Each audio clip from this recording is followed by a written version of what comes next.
The triple goddess appears throughout modern witchcraft and paganism as the maiden, mother, and crone. Three interconnected aspects representing cycles of life, death, transformation, wisdom, fertility, intuition, and spiritual evolution.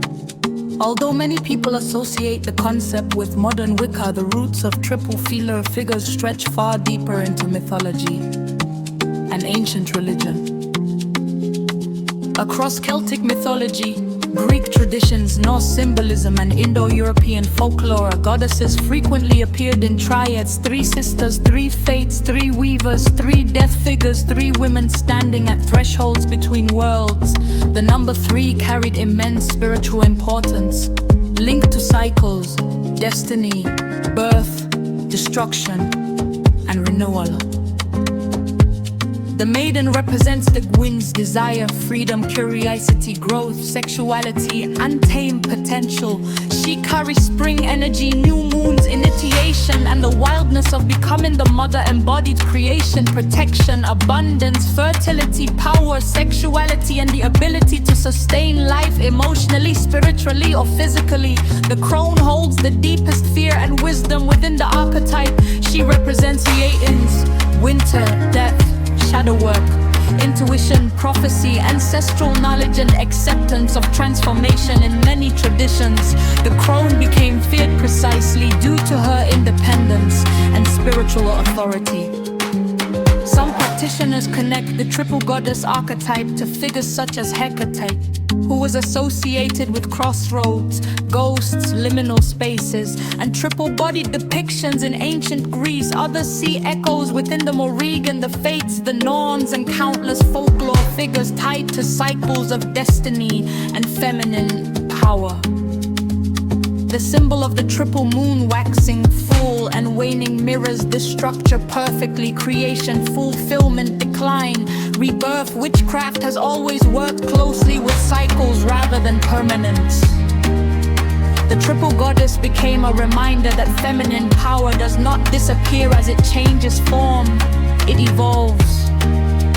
She is youth and age, creation and destruction, nurturing and terrifying, light and shadow, existing within the same divine force.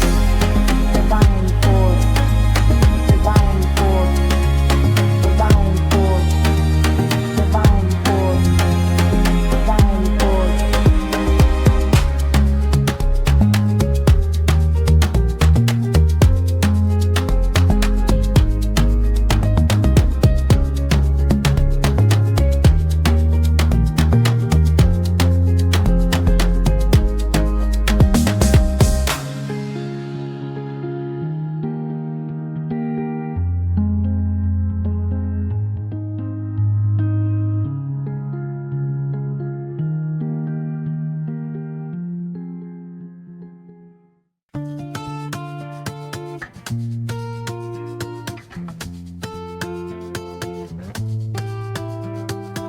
Ancient Egypt viewed the universe as something constantly under threat.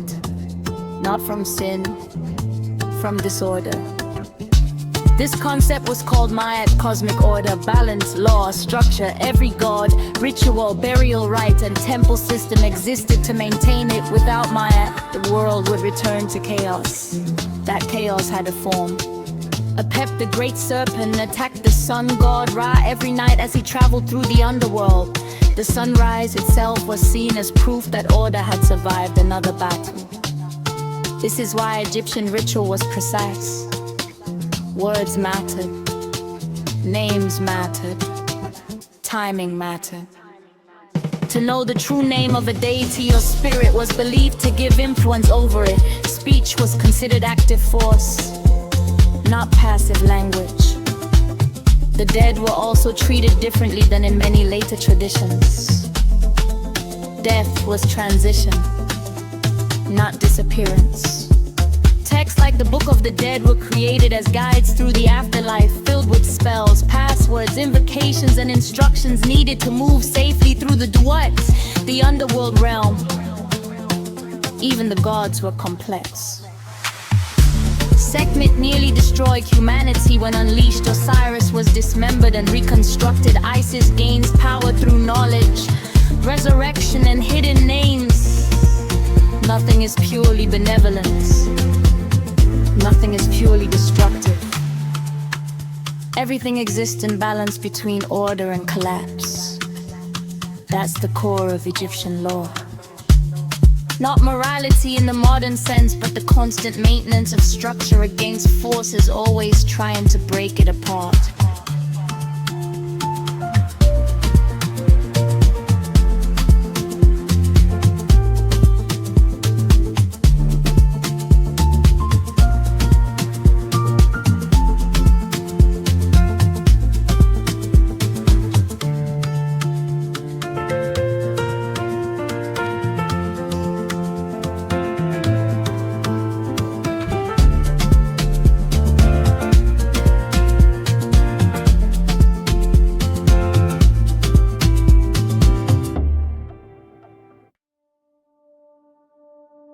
The owl has carried an uneasy presence throughout mythology and folklore for centuries. Unlike other birds, it moves almost silently. Its eyes face forward like a human's. It hunts in darkness while most creatures sleep. Because of this, the owl became associated with knowledge that exists beyond ordinary sight. In Greek mythology, the owl is sacred to Athena, goddess of wisdom, warfare, and strategy. The owl represented intelligence sharpened by observation, the ability to see clearly through deception and confusion. But in many other traditions, the owl was feared. In parts of European folklore, hearing an owl cry near a home was considered an omen of death or spiritual disturbance. In some beliefs, owls were thought to carry the voices of wandering spirits or move between the world of the living and the dead. This connection appears across cultures. In witchcraft, the owl became a creature of the veil, associated with hidden knowledge, psychic awareness, and the truths revealed only in darkness. Owls do not rely on daylight. They thrive where visibility is lowest. That symbolism matters. The owl represents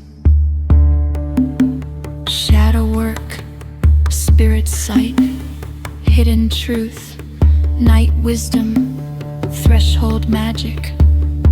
The owl teaches witches something uncomfortable. Not all truth arrives in the light. Some truths appear only when distraction disappears, when the world quiets enough for instinct and intuition to speak clearly. Its silence is part of its power.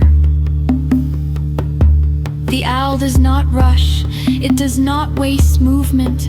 It waits until it sees exactly what is there. Owl asks, what are you refusing to see clearly?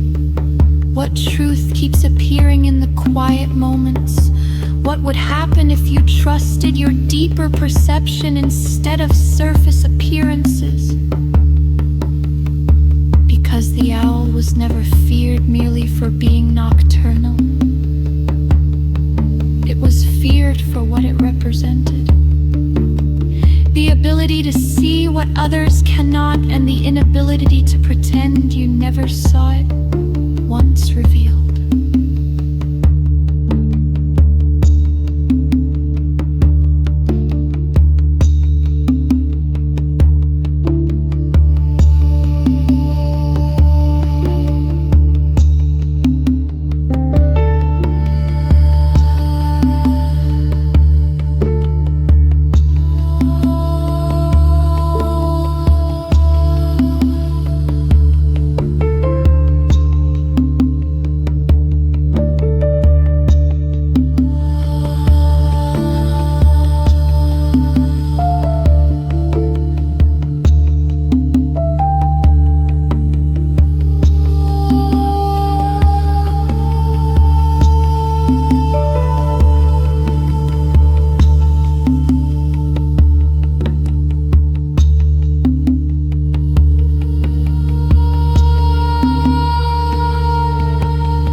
Enoch is one of the strangest figures in all sacred history. A man who does not die. A man who walked with God and then simply vanished from the human story like a sentence God refused to finish in public. Genesis gives him only a few lines, but those few lines are enough to crack open a doorway, because Enoch is not presented as a king, not a warrior, not a priest, not a prophet shouting in the streets. He's presented as intimacy, a human being so aligned with the divine that death could not locate him. And maybe that is why the later writings around Enoch became so explosive.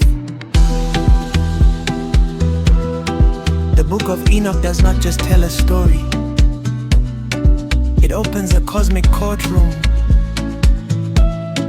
Watch us. Fallen angels, forbidden knowledge, hybrid beings, heavenly journeys, judgment chambers, celestial architecture, the machinery behind the visible world.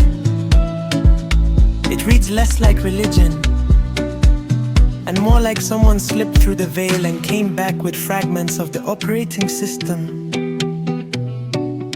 This is why people are fascinated by it. Not because it fits neatly, but because it does not. It disturbs the clean little boxes we were handed.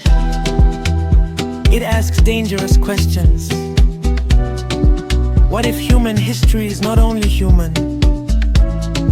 What if evil did not begin as a simple bite of fruit, but as a deeper corruption of consciousness? What if sin was not merely disobedience, but distortion introduced into the field? What if ancient people were trying to describe contact, interference, technology, bloodlines, and cosmic rebellion using the only language they had? This does not mean everything in Enoch must be swallowed whole. Discernment matters. Not every mystical text is scripture. Not every ancient vision is doctrine. Not every forbidden book is automatically truth just because it was excluded. But exclusion does not always mean emptiness. Sometimes a text is rejected because it is false. Sometimes because it is dangerous. Sometimes because it is too wild to control. And sometimes because it carries pieces of a reality people were not ready to metabolize. Enoch stands at the threshold between Bible and mystery, between canon and cosmos, between the obedient religious mind and the soul that still remembers the universe is much stranger than we were told. Maybe Enoch was not meant to give us easy answers. Maybe he was meant to remain a question walking with God, a living interruption, a holy anomaly, a man who disappeared so completely into the divine that the world has been trying to explain him ever since. With love for those remembering themselves. Thank you for saying yes to life. Put your wings on. We are walking into the home.